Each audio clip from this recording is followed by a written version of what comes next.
नमस्कार दोस्तों, India speaks daily के अंतर्राष्ट्रीय न्यूज बुलेटिन में आपका बहुत बहुत स्वागत है। मैं हूं आपके साथ रति अग्निहोत्री। ये एक ऐसा समय है जब भारत और अमेरिका की बढ़ती साझेदारी की कोई ना कोई न्यूज हमें आए दिन सुनने को मिलती रहती है। कभी क्वाड फ्रेमवर्क के अंतर्गत दोनों की बढ़ती साझेदारी के कसीदे गढ़े जाते हैं, तो कभी दोनों के साझा इंडो पैसिफिक विजन को लेकर बातें होती हैं चारों तरफ कि किस प्रकार दोनों मिलकर चीन को, ड्रैगन को सबक सिखाने वाले हैं। अभी हाल ही में अमेरिकी रक्षा सचिव लॉयड ऑस्टिन भी भारत दौरे पर आए और उनके भारत दौरे की काफी चर्चा रही, काफी सुर्खियों में ये बात रही और काफी सकारात्मक खबरें पढ़ने को मिली हमें उनके दौरे को लेकर। अभी फिर 2-3 दिन पहले तक अमेरिका के जो विशेष दूत हैं, जो अमेरिकी सरकार के क्लाइमेट चेंज को लेकर, जॉन केरी, वो भी भारत में थे और इसी समय रशिया के विदेश मंत्री भी भारत दौरे पर थे।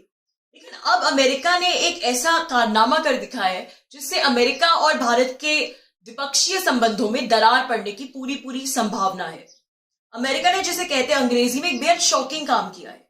अमेरिकी नौसेना ने बिना भारत की अनुमति लिए अचानक ही उसकी स्पेशल इकोनॉमिक जोन में युद्धाभ्यास कर डाला। यानी एक तरह से भारत के मैरीटाइम क्षेत्र में, भारत की मैरीटाइम टेरिटरी में उसने घुसपैठ की, इसको यही माना जाएगा। अमेरिकी नौसेना के सबसे बड़े जंगी बेड़े ने, जिसे US-7 फ्लीट कहते हैं, तो इस फ्लीट ने लक्षद्वीप आइलैंड के समीप अपने फ्रीडम ऑफ नेविगेशन ऑपरेशन को अंजाम दिया। यानी भारत के कानून के मुताबिक जो समुद्री क्षेत्र भारत के अंतर्गत आता है, जो भारत की मैरीटाइम टेरिटरी है, उसमें अमेरिका ने अपना युद्धाभ्यास किया, अपनी मिलिट्री एक्सरसाइज की।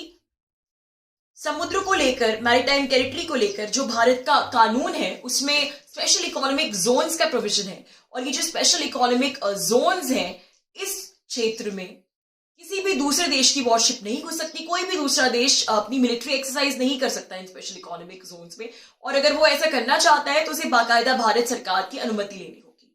लेकिन अमेरिका ने न सिर्फ भारत से कोई अनुमति लिए बगैर अचानक ही अपनी नौसेना के फ्रीडम ऑफ नेविगेशन ऑपरेशन को लक्षद्वीप आइलैंड के समीप किया, उसको अंजाम दिया, बल्कि इस बात की घोषणा भी कर दी और एक तरह से भारत को उसने चुनौती ही दी और कहा कि भारत के जो एक्सेसिव मैरीटाइम क्लेम्स हैं, इस ऑपरेशन के तहत अमेरिका उन्हें चुनौती दे रहा है। अमेरिका के 7वें बेड़े के कमांडर के मुताबिक युद्धक पोत USS जॉन पॉल जोन्स ने लक्षद्वीप के 130 से 130 नॉटिकल मील पश्चिम में भारत के विशेष आर्थिक क्षेत्र में नेविगेशनल राइट्स और फ्रीडम का इस्तेमाल किया। अब जो भारत का एक कानून है स्पेशल इकोनॉमिक जोन्स को लेकर, इसमें 200 नॉटिकल मील के क्षेत्र तक कोई भी दूसरे देश की वॉरशिप घुसपैठ नहीं कर सकती और अमेरिका ने इस कानून का उल्लंघन किया। भारत की अनुमति लिए बिना अपनी वॉरशिप को वहां घुसाया और इस बात की औपचारिक तौर पर घोषणा भी की। अभी तथाकथित freedom of navigation operations America के लिए कोई नई बात नहीं है। चीन के साथ तो ऐसा आए दिन करते रहता है, आए दिन हमें खबरें पढ़ने को मिलती रहती है कि किस प्रकार से साउथ चाइना सी में, दक्षिण चीन महासागर में अमेरिका की फलाह वॉरशिप घुस गई और अमेरिका ने ये युद्धाभ्यास किया, वो युद्धाभ्यास किया और चीन इस बात की आलोचना कर रहा है, विरोध कर रहा है।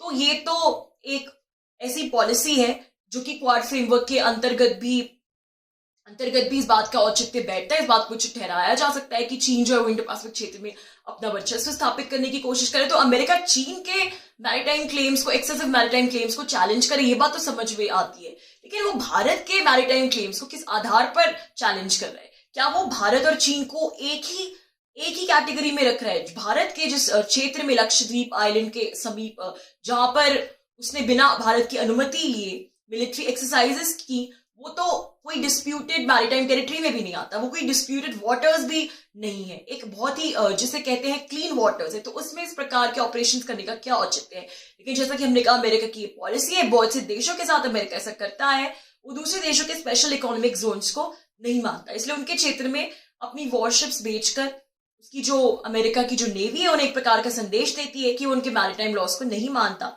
तमाम छोटे देशों के साथ उसने ऐसा किया। ताइवान के साथ उसकी इतनी साझेदारी है, ताइवान को वो बहुत मान्यता देता है, लेकिन ताइवान तक के साथ उसने ऐसा किया है। इंडोनेशिया के साथ किया है, जापान जैसे शक्तिशाली देश के साथ ऐसा किया है। आप खुद ही सोच सकते हैं कि जब जापान की स्पेशल इकोनॉमिक जोन को भी अमेरिका ने नहीं बख्शा, वहां पर भी अपना युद्धाभ्यास किया बिना जापान की अनुमति के, जबकि जापान और अमेरिका के इतने सशक्त, जिसे कहते हैं रक्षा क्षेत्र में संबंध है, इतनी सशक्त साझेदारी है, दोनों के कितनी मिलिट्री पैक्ट्स हैं। भारत के साथ भी ऐसा पहली बार नहीं कर रहा अमेरिका। 2017 में भी उसने भारत की स्पेशल इकोनॉमिक जोन को चैलेंज करने की कोशिश की थी। लेकिन अब की बार ये जो कर रहा है ये इसका टाइमिंग बड़ा अजीब है, क्योंकि ऐसे समय में जब क्वाड फ्रेमवर्क को लेकर दोनों मिलकर पूरे विश्व को ये संदेश दे रहे हैं कि वो चीन को सबक सिखाने की कोशिश कर रहे हैं, वो चीन की जो इंडो पैसिफिक क्षेत्र में बढ़ता वर्चस्व है उसके विरुद्ध साझेदारी है तथाकथित रूप से भारत और अमेरिका की, और पूरा दुनिया इसके बारे में सुन रहा है, पढ़ रहा है कि साझेदारी कैसे बढ़ रही है। तो एक ऐसे समय में जिसके साथ वो अमेरिका साझेदारी करने की बात कर रहा है, अगर वो उसी की मैरिटाइम टेरिटरीज पर क्लेम करे और उसी के जो लॉज हैं, उसके जो डोमेस्टिक लॉज हैं उनके खिलाफ जाए, तो ये बात तो बड़ी अजीब सी होगी। अमेरिका क्वाड को लेकर भारत के साथ खड़े होने का दावा कर रहे हैं, चीन को चुनौती देने हेतु क्वाड देशों के प्रमुखों का पहला शिखर सम्मेलन ही हाल ही में संपन्न हुआ, जिसके बाद अमेरिका ने स्टेटमेंट भी दिया था इसको लेकर। अपनी घोषणाओं में अमेरिका इतनी जोरदार बातें करता है भारत के साथ इंडो पैसिफिक विजन को लेकर साझेदारी की, लेकिन फिर वो भारत के ही मैरीटाइम लॉज का उल्लंघन करता है, और तो और फिर इस बात की घोषणा भी करता है। जो बिल्कुल चौंका देने वाली बात है कि जैसा कि हमने कहा, उसके तथाकथित अलाइज जिन्हें साथ लेकर वो चलने की बात कर रहा है चीन के वर्चस्व को चुनौती देने के लिए, अगर वो उन्हीं के नियम कानूनों की ऐसी धज्जियां उड़ाएगा, उन्हीं को चुनौती देने लगेगा, तो फिर उस पर कोई क्यों भरोसा करेगा और कैसे करेगा। इसका एक और दिलचस्प पहलू ये भी है कि अमेरिका अपने स्टेटमेंट में समुद्र को लेकर, सीज को लेकर, जो अमेरिका ने अभी ये एक्सरसाइज की लक्षद्वीप आइलैंड के पास जो मिलिट्री एक्सरसाइज की, उसको तर्कसंगत ठहराने के लिए, जस्टिफाई करने के लिए अमेरिका अंतर्राष्ट्रीय नियम कानूनों की दुहाई दे रहा है। जो संयुक्त राष्ट्र संघ का अंतर्राष्ट्रीय कानून है सीज को लेकर, उसकी दुहाई दी, जबकि खुद अमेरिका ने उस कन्वेंशन पर, उस कानून पर हस्ताक्षर नहीं किया। भारत ने 1995 में संयुक्त राष्ट्र संघ की जो सीज को लेकर अंतर्राष्ट्रीय कन्वेंशन है उस पर हस्ताक्षर कर दी थी, अमेरिका ने नहीं किया, लेकिन फिर भी वो इस अंतर्राष्ट्रीय कानून की दुहाई दे रहा है।